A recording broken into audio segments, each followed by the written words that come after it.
الشيطان الرجيم بسم الله الرحمن الرحيم وَلَقَدْ نَصَرَكُمُ اللَّهُ بِبَدْرٍ وَأَنْتُمْ أَذِلَّةٌ فَاتَّقُوا اللَّهَ لَعَلَّكُمْ تَشْكُرُونَ إِذْ تَقُولُ لِلْمُؤْمِنِينَ لَنْ يَكْفِيَكُمْ أَنْ يُمِدَّكُمْ رَبُّكُمْ بِثَلَاثَةِ آلَافٍ مِّنَ الْمَلَائِكَةِ مُنْزَلِينَ بَلَىٰ إِن تَصْبِرُوا وَتَتَّقُوا وَيَأْتُوكُم مِّن فَوْرِهِمْ هَٰذَا يُمْدِدْكُمْ رَبُّكُم بِخَمْسَةِ آلَافٍ مِّنَ الْمَلَائِكَةِ مُسَوِّمِينَ وَمَا جَعَلَهُ اللَّهُ إِلَّا بُشْرَىٰ لَكُمْ وَلِتَطْمَئِنَّ قُلُوبُكُم بِهِ وَمَا النَّصْرُ إِلَّا مِنْ عِندِ اللَّهِ الْعَزِيزِ الْحَكِيمِ لِيَقْطَعَ طَرَفًا مِّنَ الَّذِينَ كَفَرُوا أَوْ يَكْبِتَهُمْ فَيَنقَلِبُوا خَائِبِينَ لَيْسَ لَكَ مِنَ الْأَمْرِ شَيْءٌ أَوْ يَتُوبَ عَلَيْهِمْ أَوْ يُعَذِّبَهُمْ فَإِنَّهُمْ ظَالِمُونَ وَلِلَّهِ مَا فِي السَّمَاوَاتِ وَمَا فِي الْأَرْضِ يَغْفِرُ لِمَن يَشَاءُ وَيُعَذِّبُ مَن يَشَاءُ وَاللَّهُ غَفُورٌ رَحِيمٌ۔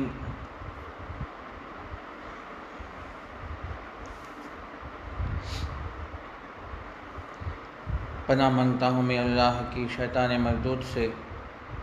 بسم اللہ الرحمن الرحیم، شروع کرتا ہوں میں اللہ کے نام سے جو بڑا مہربان نہایت رحم والا ہے۔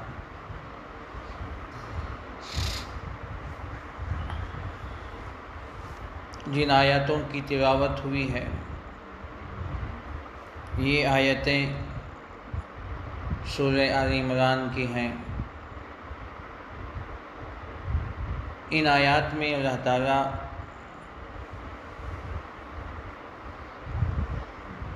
جنگ احد کے واقعے کو اور اس کے پس منظر کو اللہ تعالیٰ بیان فرما رہے ہیں۔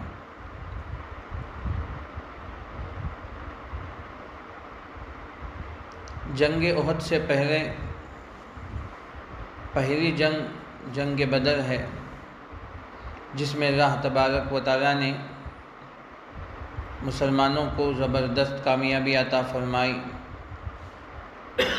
جنگ بدر میں مسلمان اگرچہ بہت ہی کم اور مختصر تھے،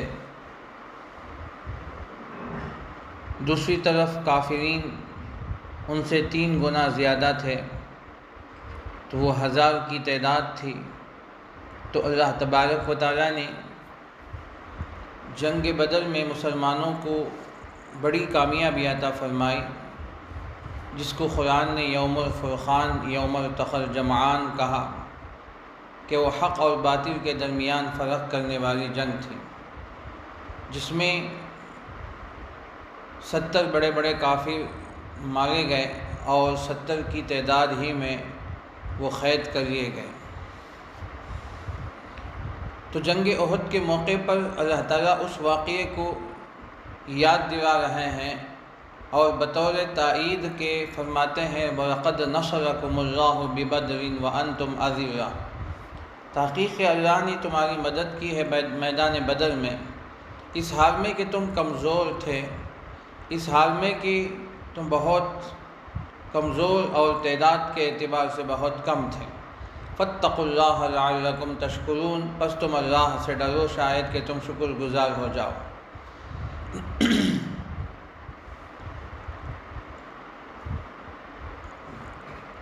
جنگ احد کا واقعہ اللہ تعالیٰ پچھلی آیت سے آگے کئی رکوع تک اللہ تعالیٰ اس واقعے کو ذکر فرما رہے ہیں۔ درمیان میں ایک آیت جنگ بدر کے واقعے کو اللہ نے ذکر فرمایا۔ مفسرین کرام نے یہ لکھا ہے کہ جنگ بدر کا واقعہ اور جنگ احد کا واقعہ دونوں اہم ہیں، لیکن قرآن کریم کے اندر اللہ تعالیٰ نے جنگ احد کو جس تفصیل کے ساتھ اور جنگ احد کو جن پہلوؤں کو تشریح کے ساتھ بیان کیا ہے، کسی اور جنگ کو ایسا بیان نہیں فرمایا۔ جنگ بدر اگرچہ کہ یوم الفرقان ہے، حق اور باطل کے درمیان فرق کرنے والی جنگ ہے، لیکن اس سے زیادہ اہمیت اس بات کی ہے کہ اللہ تعالیٰ نے جنگ احد کے واقعے کو تقریباً 3-4 رکوع کے اندر 2-3 صفحوں کے اندر اللہ تعالیٰ نے اس کو بیان فرمایا ہے۔ اس کی وجہ کیا ہے کہ جنگ احد کے واقعے کو اتنی تفصیل کے ساتھ قرآن جو ذکر فرمایا ہے؟ اس کی وجوہات میں مفسرین نے بہت ساری باتیں بیان فرمائی ہیں۔ علماء نے، مفسرین کرام نے لکھا ہے کہ جنگ احد کا واقعہ صرف وہ ایک میدان کے حد تک یہ واقعہ نہیں ہے، اس کے اندر بہت ساری حکمتیں اور اس واقعے کے اندر بہت ساری مصلحتیں پوشیدہ اور پنہاں ہیں۔ اگرچہ کہ ایک جنگ ہے، لیکن اس کے اندر بہت ساری حکمتوں کو اللہ تعالیٰ نے بیان فرمایا۔ تو سب سے پہلی بات یہ ہے کہ اس کے اندر مسلمانوں کے لیے ایک سبق ہے کہ مسلمان کبھی یہ نہ سوچے کہ ہمیشہ ہم ہی غالب رہیں گے، ہم ہی کامیاب رہیں گے، ایسا نہیں ہوگا۔ آگے اس کی مصلحتیں خود اللہ تعالیٰ بیان فرماتے ہیں کہ اللہ تبارک و تعالیٰ آگے فرماتے ہیں کہ وَتِلْكَ الْأَيَّامُ نُدَاوِلُهَا بَيْنَ النَّاسِ، ہم ایام کو بدلتے رہتے ہیں، کبھی کامیابی میں کبھی ناکامی میں۔ ناکامی کا مطلب یہ نہیں کہ مسلمان ناکام ہے،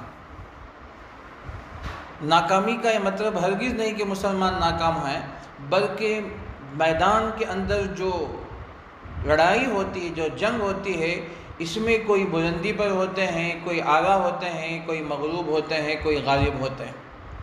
تو اس کے اندر حکمتیں ہیں۔ تو جنگ بدر کے اندر اللہ تعالیٰ نے مسلمانوں کو زبردست کامیابی عطا کی، لیکن جنگ احد کے اندر شروع میں کامیابی، پھر ناکامی، پھر کامیابی اللہ تبارک و تعالیٰ نے عطا فرمائی۔ 2 کامیابیوں کے درمیان جو ناکامی ہوئی ہے، اس کے اندر مسلمانوں کا زبردست نقصان ہوا، جس سے مسلمان بہت سارے شہید ہوئے، بہت سارے مسلمان زخمی ہوئے۔ اللہ کے نبی صلی اللہ علیہ وسلم کا چہرہ انور بھی زخمی ہوا اور آپ کے دندان مبارک شہید ہوئے۔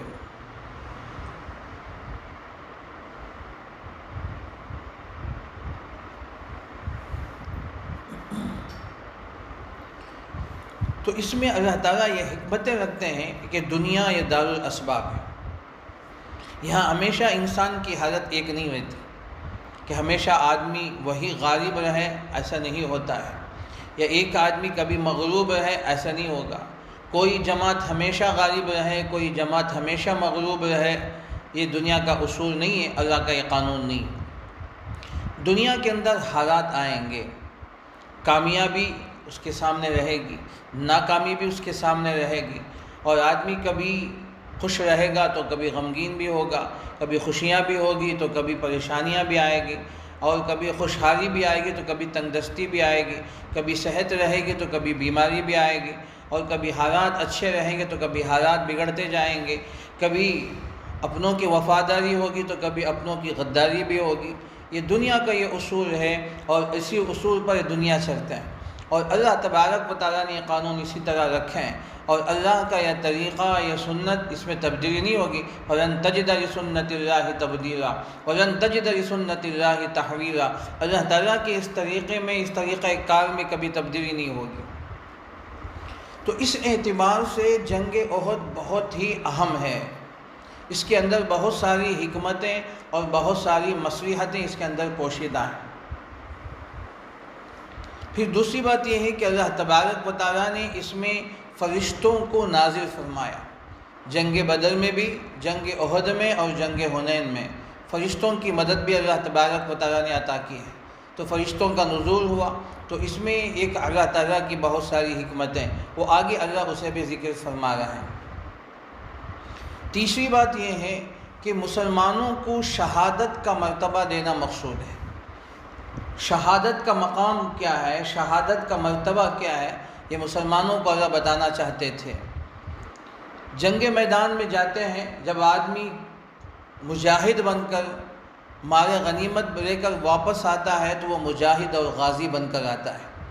لیکن جو میدان میں جا کر شہید ہو جاتا ہے، جو مر جاتا ہے، اس کو شہید کہتے ہیں۔ شہید کا مرتبہ کیا ہے؟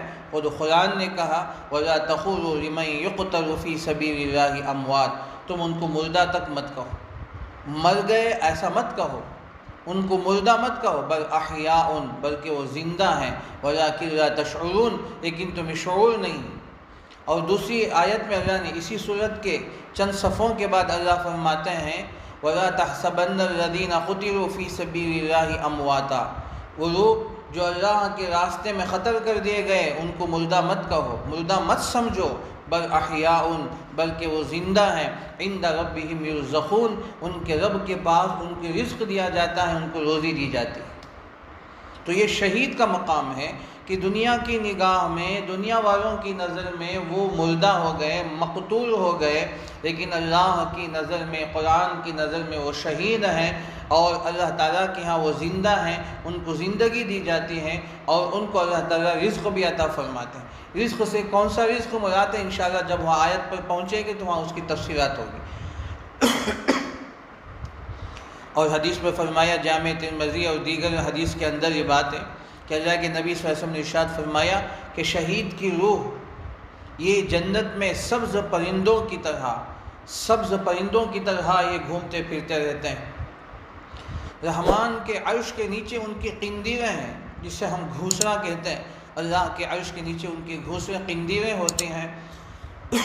یہ صبح سے شام تک جنت میں سیر کرتے رہتے ہیں، سبز پرندوں کی شکل میں، خوبصورت پرندوں کی شکل میں جنت کے درختوں پہ وہ گھومتے رہتے ہیں، پھر وہ شام ہوتے ہیں رحمان کے عرش کے نیچے اور اپنے قندیلوں میں واپس آ جاتے ہیں۔ یہ اللہ تعالیٰ ان کو یہ زندگی عطا فرماتے ہیں۔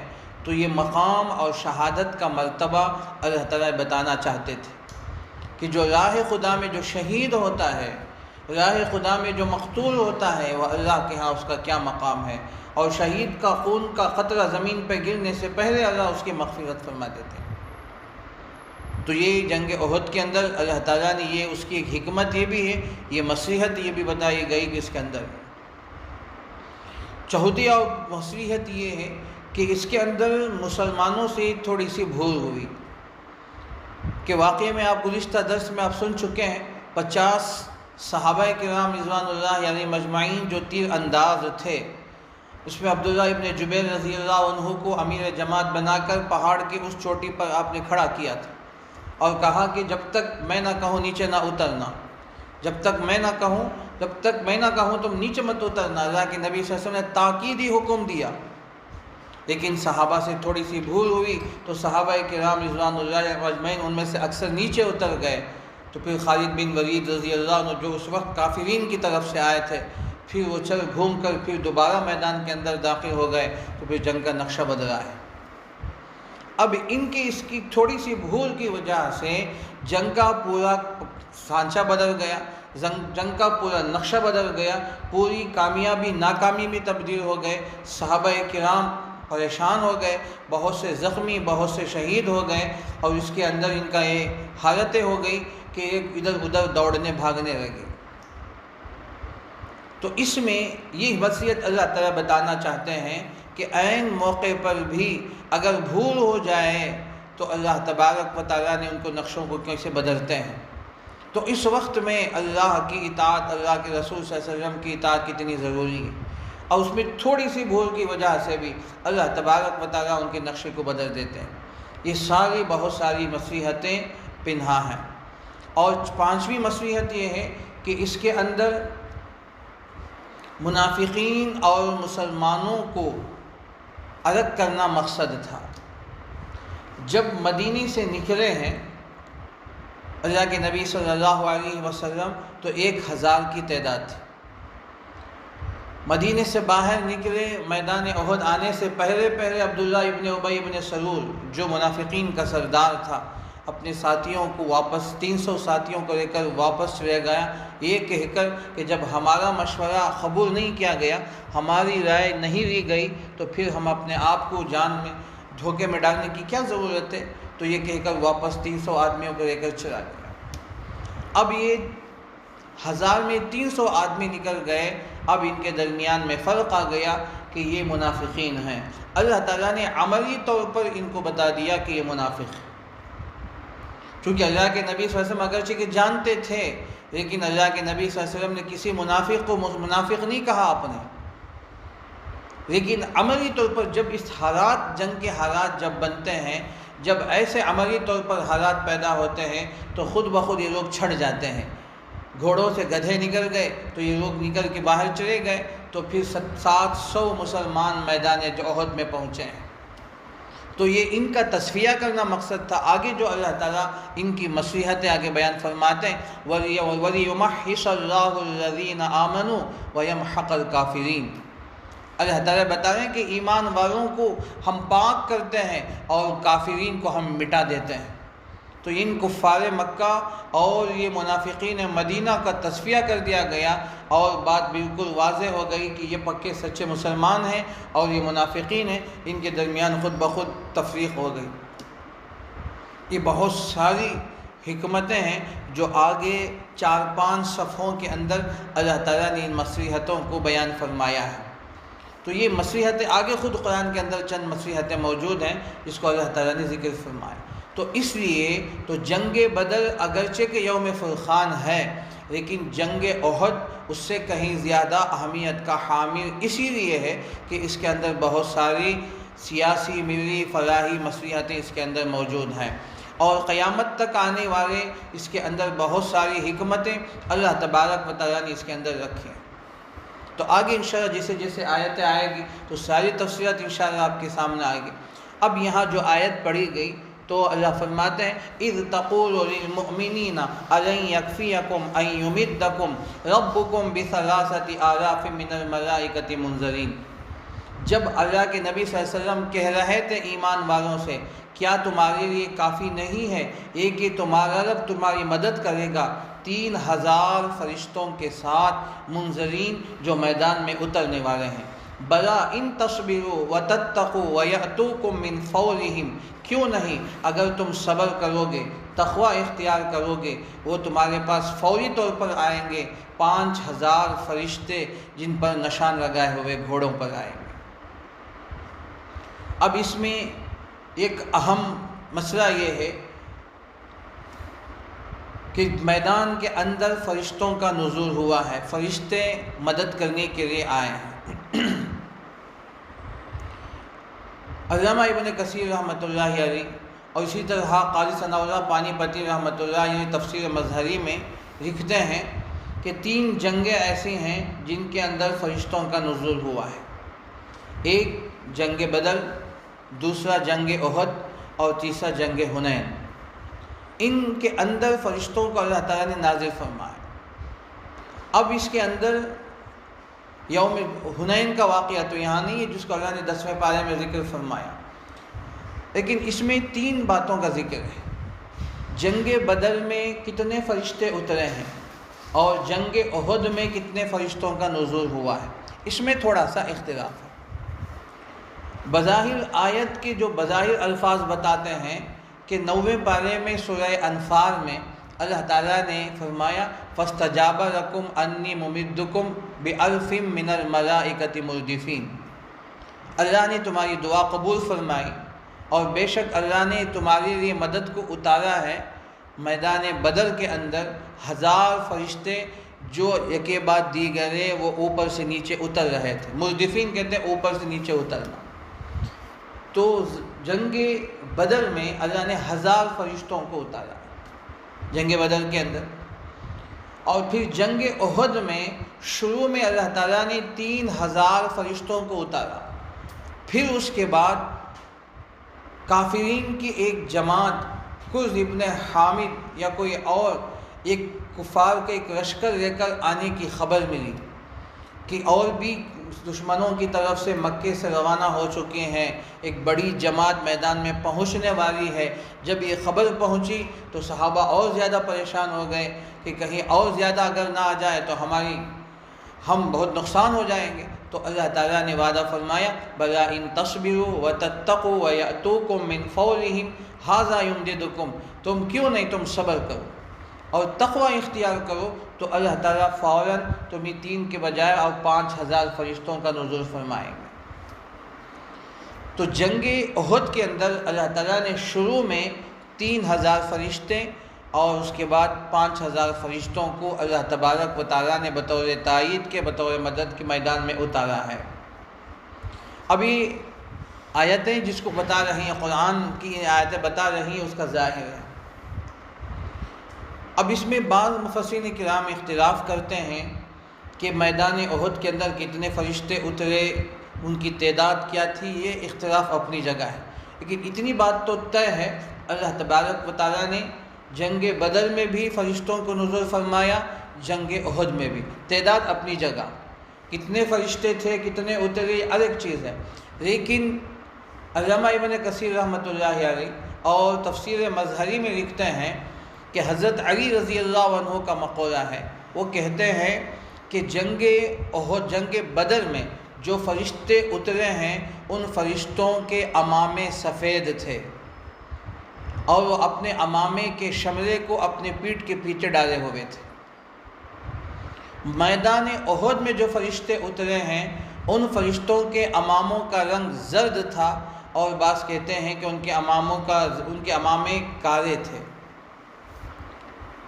اب ان کے عماموں کا جو نشانی ہے تو صحابہ کرام رضوان اللہ علیہم اجمعین نے اپنے آنکھوں سے فرشتوں کو بھی دیکھا ہے میدان کے اندر، اور بعض کہتے ہیں کہ جنگ بدر کے اندر فرشتے اترنے والے فرشتے جو تھے ان کے عمامے کالے تھے، اور میدان احد کے اندر اترنے والے فرشتوں کے عمامے سفید اور زرد اور اسی طرح ہرے رنگ کے تھے۔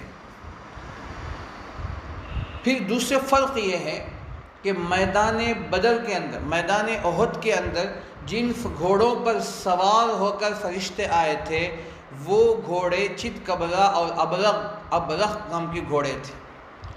چتکبرا ابرق اس کو کہتے ہیں جس کی آنکھیں اور جس کا چہرہ اور پیروں کا رنگ ایک ہو اور باقی بدن کا رنگ ایک ہو، اور بعض کہتے ہیں کہ چہرہ اور دم کا رنگ ایک ہو، بقیہ بدن کا رنگ ایک ہو۔ جو گھوڑے بڑے خوبصورت ہوتے ہیں اور بڑے قیمتی گھوڑے ہوتے ہیں، ان گھوڑوں پر سوار ہو کر فرشتے آئے تھے جو عمامے باندھے ہوئے، اپنے چہروں کو چھپائے ہوئے اس طرح آئے ہوئے تھے۔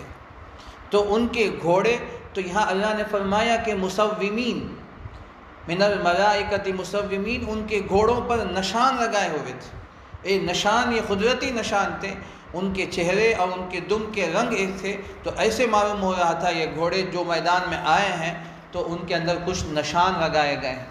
تو صحابہ کرام رضوان اللہ علیہم اجمعین نے اپنے آنکھوں سے ان فرشتوں کو بھی دیکھا، ان کے گھوڑوں کو بھی دیکھا، اور ان کے گھوڑوں کے جو رنگ تھے تو اس پر مفسرین نے، صحابہ نے فیصلہ فرمایا کہ وہ ابرق اور چتکبرا گھوڑے تھے جو اس قسم گھوڑوں کے اندر سوار ہو کر فرشتے آئے تھے۔ دوسری بات اس کے اندر یہ ہے کہ فرشتوں کو اتنا زیادہ اتارا گیا تھا، 3000 اور 5000 کی تعداد یہاں بتائی گئی۔ جنگ بدر میں 1000 اور جنگ احد میں شروع میں 3000 اور بعد میں 5000 فرشتوں کو اللہ تعالیٰ نے اتارا ہے۔ 1000 ہو یا 3000 یا 5000 فرشتوں کو اتارنے کی ضرورت کیا تھی؟ ایک فرشتہ بھی کافی تھا۔ فرمایا فرشتوں کے حالات میں لکھا ہے کہ ایک فرشتہ جو کم سے کم فرشتہ ہو تو اتنا بڑا فرشتہ ہوتا ہے کہ پوری دنیا اس کی ہتھیلی میں آ جائے، اتنا بڑا فرشتہ ہوتا ہے، اتنی طاقتور فرشتہ ہوتا ہے۔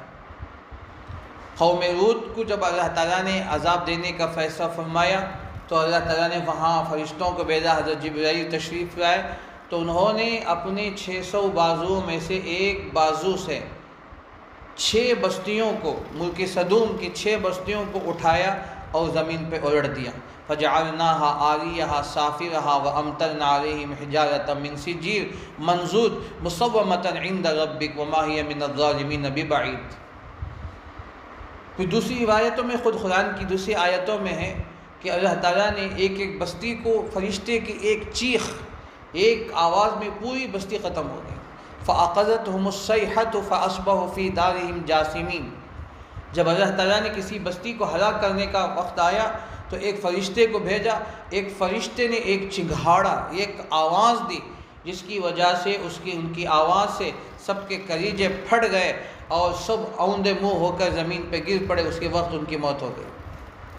تو فرشتے کی ایک گرج، فرشتے کی ایک آواز ایسی ہے کہ پوری بستی کی بستی ختم ہو جاتی ہے، پوری بستی کی بستی مٹ جاتی ہے۔ تو فرشتے کی آواز میں یہ طاقت ہے، تو پھر ایک فرشتہ، ان کافرین کو ایک فرشتہ کافی تھا، لیکن اللہ تبارک و تعالیٰ نے یہاں جو فرشتوں کو اتارے ہیں 1000 جنگ بدر میں اور جنگ احد میں 3000 اور 5000 کو اللہ نے نازل فرمایا۔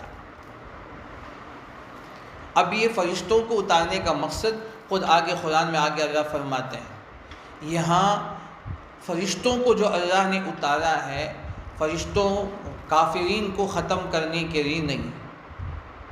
وَمَا جَعَلَهُ اللَّهُ إِلَّا بُشْرَىٰ لَكُمْ وَلِتَطْمَئِنَّ قُلُوبُكُمْ بِهِ۔ دو مقصد اللہ بیان فرما رہے ہیں۔ پہلا مقصد یہ ہے کہ وہ مسلمانوں کو خوشخبری سنانے کے لیے، تم 700 نہیں ہو، تمہارے ساتھ 3000 کی تعداد ہے، تمہارے ساتھ 5000 فرشتوں کی تعداد ہے، اب تمہیں ڈرنے کی ضرورت نہیں۔ چونکہ جب جماعت زیادہ ہوتی ہے تو آدمی کے اندر ہمت ہوتی ہے، آدمی کے اندر استقامت پیدا ہوتی ہے۔ تو اس لیے ادھر تو 3000 تھے، ادھر صحابہ 700 تھے، 300 تو چلے گئے، 700 باقی رہ گئے۔ تو اللہ تعالیٰ نے ان کو خوشخبری سنانے کے لیے فرمایا کہ تمہارے ساتھ اور بھی 3000 5000 فرشتوں کو ہم نے تمہارے ساتھ میدان میں اتارے ہیں۔ ایک تو تمہارے لیے خوشخبری ہے، اور دوسری بات فرمایا وَلِتَطْمَئِنَّ قُلُوبُكُمْ بھی، تمہارے دل مضبوط ہو جائے۔ اب تمہارے دلوں کے اندر جو پریشانیاں تھیں، جو تمہارے دلوں کے اندر جو کمزوری آ گئی تھی، اب اس کمزوری کو دور کرنے کے لیے اور دل کے اندر قوت کو پیدا کرنے کے لیے ہم نے فرشتوں کو نازل فرمایا ہے۔ تو فرشتوں کو جنگ کرنے کے لیے نہیں بھیجا ہے، فرشتوں کے ذریعے سے کافرین کو قتل کرنے کے لیے نہیں بھیجا، وہ مقصد نہیں ہے، بلکہ فرشتوں کو اتارنے کا مقصد ان کی تائید، ان کی نصرت۔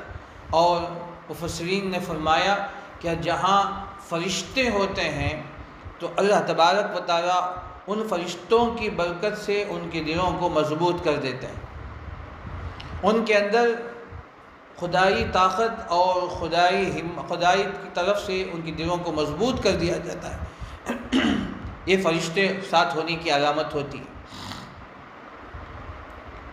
اب پھر آخری سوال اس میں یہ ہوتا ہے کہ فرشتوں نے جنگ کیا یا نہیں؟ اب قرآن نے تو کہیں نہیں کہا کہ فرشتوں نے قتل کیا ہے، فرشتے تلوار لے کر جنگ کیے ہوں، ایسا تو نہیں ہوا، لیکن تفسیری روایتوں میں اور احادیث کے اندر بعض روایتیں ملتے ہیں کہ اکا دکا فرشتوں نے بھی قتل کیا ہے۔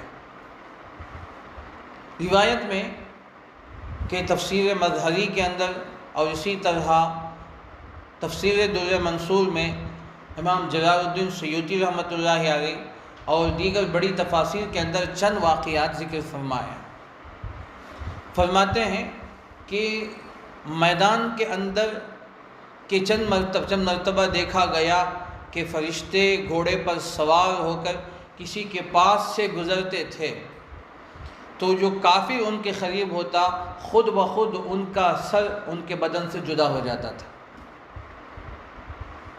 اور ایک موقع پر ایسا آیا کہ جب صحابہ پریشان ہو گئے، تتر بتر ہو گئے جنگ کے اندر، اور اللہ کے نبی صلی اللہ علیہ وسلم کا ساتھ چھوڑ دیا، اس وقت میں اللہ کے نبی صلی اللہ علیہ وسلم کے ساتھ کوئی نہیں تھے، آپ اکیلے ہو گئے تھے۔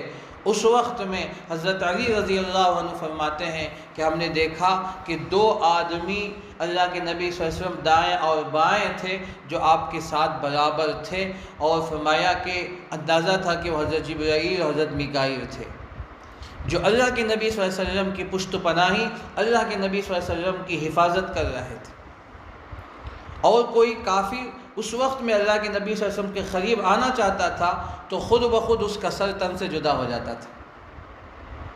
اور اسی طرح گھوڑوں پر سوار ہو کر جاتے ہوئے صحابہ کرام رضوان اللہ علیہم اجمعین نے اپنے آنکھوں سے دیکھا ہے۔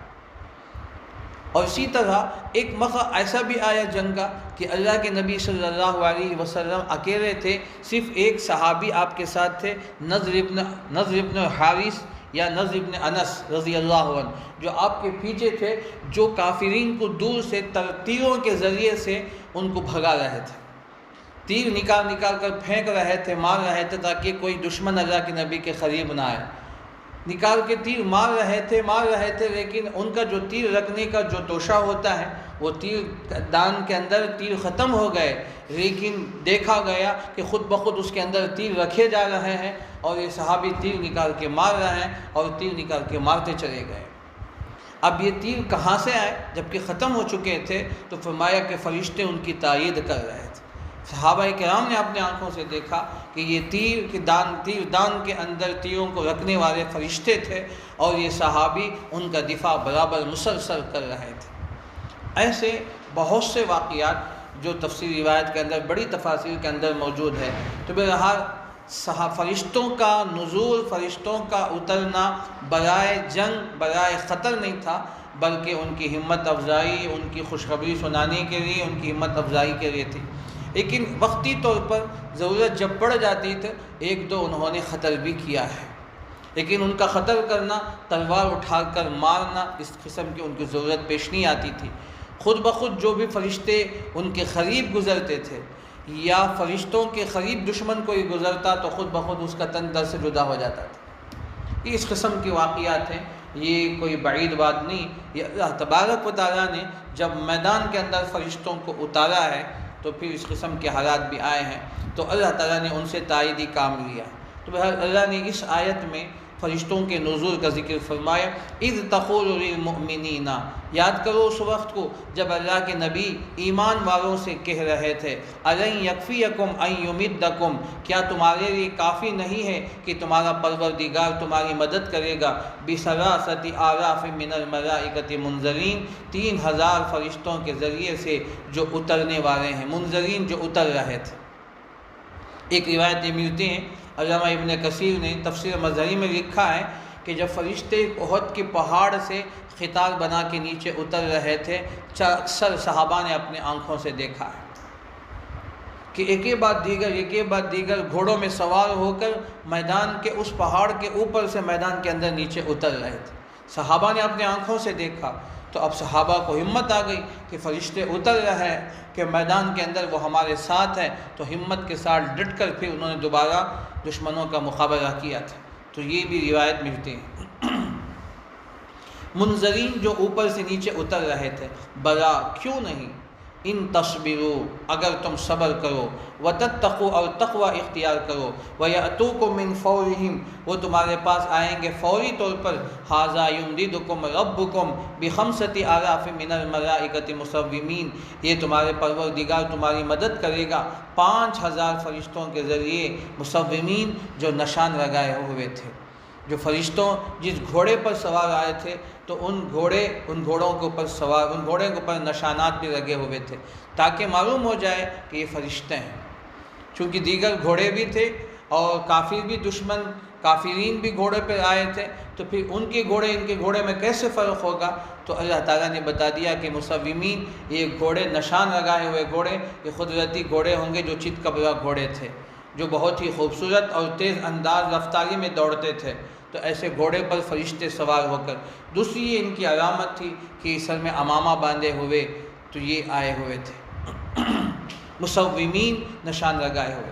وما جعلہ اللہ الا بشرا لکم، اللہ تعالیٰ نے نہیں بنایا اس کو مگر تمہارے لیے خوشخبری، وَلِتَطْمَئِنَّ قُلُوبُكُمْ بِهِ، اور تاکہ تمہارے دل کے اندر اطمینان آ جائے، تمہارے دلوں کے اندر سکون آ جائے۔ اللہ نے اسے فرشتوں کو اتارا ہے۔ وَمَن نَّصْرُ إِلَّا مِنْ عِنْدِ اللَّهِ الْعَزِيزِ الْحَكِيمِ، نہیں ہے مدد مگر اللہ کی طرف سے جو زبردست حکمت والا ہے۔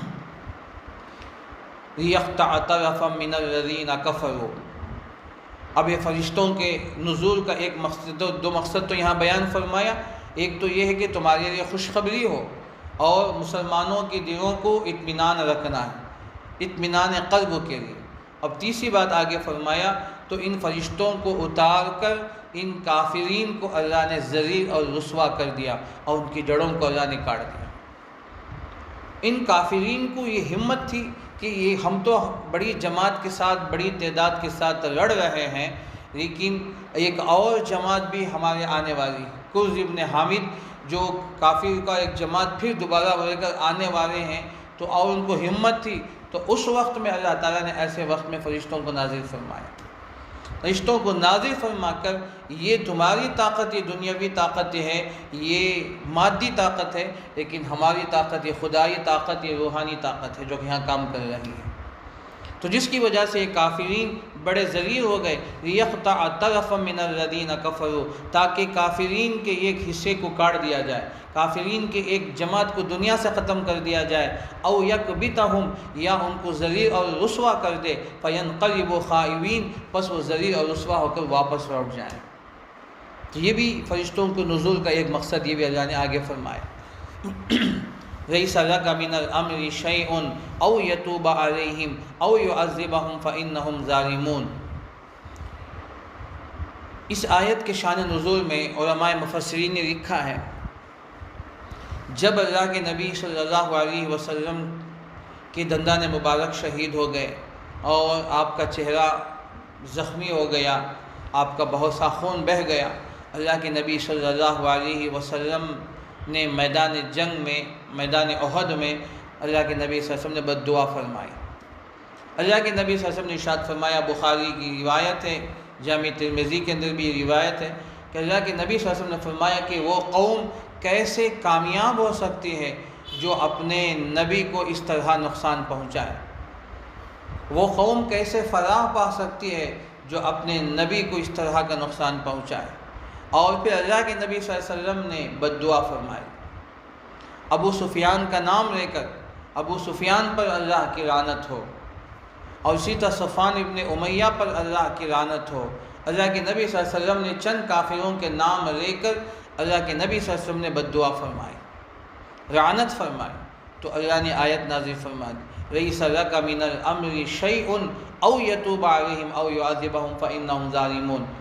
آپ کے لیے اے نبی جی، آپ کے لیے اس میں کوئی اختیار نہیں، اللہ چاہے تو ان کی توبہ قبول کرے یا چاہے تو اللہ ان کو عذاب دے، فَإِنَّهُمْ ظَالِمُونَ، بے شک وہ ظالم ہیں۔ وَلِلَّهِ مَا فِي السَّمَاوَاتِ وَمَا فِي الْأَرْضِ، اللہ ہی کے لیے جو کچھ آسمان اور جو کچھ زمین میں ہے، یغفر لمن یشاء، وہ معاف کرتا ہے جسے وہ چاہتا ہے، وَيُعَذِّبُ مَن یشاء، اور عذاب دیتا ہے جسے وہ چاہتا ہے، وَاللَّهُ غَفُورٌ رَحِيمٌ، اللہ معاف کرنے والا، رحم کرنے والا ہے۔ اس آیت کا مقصد کیا ہے؟